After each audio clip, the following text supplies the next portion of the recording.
Phone అండి. ఎక్కడి నుంచిరా? Phone లోంచే. అబ్బా తూగో నుంచో పాగో నుంచో అనుకున్నాను.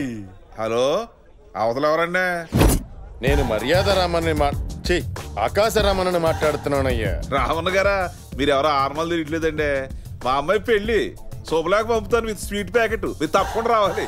మీ గుండెల మీద కుంపటిలా ఉందని మీ కూతుర్ని ఎవడికో కట్టబెట్టి వాడు కాళ్ళు కడిగి మీ చేతులు కడిగేసుకుందాం అనుకుంటున్నారా? ఆహా, మీరేం మాట్లాడతారో నాకు అర్థం కావట్లేదండి. మీ కాబోయేలుడు అమెరికాలో ఏం చేస్తుంటాడో తెలుసా? బట్టల కొట్టు. అయ్యో, బట్టలు కొట్టు కాదండి, బొటీక్కు. అబ్బాయి అమెరికాలో అరబ్ షేక్లా ఎప్పుడు 100 మంది అమ్మాయిలు వేసుకు తిరుగుతుంటాడు. ఆల్రెడీ చాలా అందంగా ఉంటాడు కదండి, అందుకే అమ్మాయిలంతా అదే పనికి పడిపోతుంటారు ఆడికి.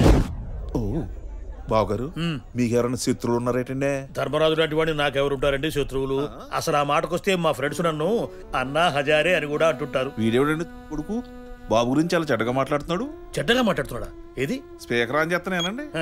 ఇక వాడి తల్లి టీవీ సీరియల్లో ఉండే లేడీ విలన్ టైపు. కరెక్టే.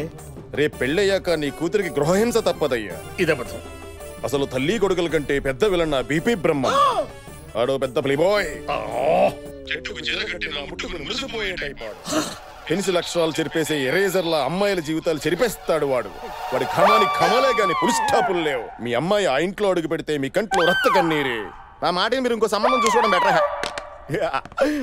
ఆల్మోస్ట్ పెళ్లి చెడిపోయినట్టారా?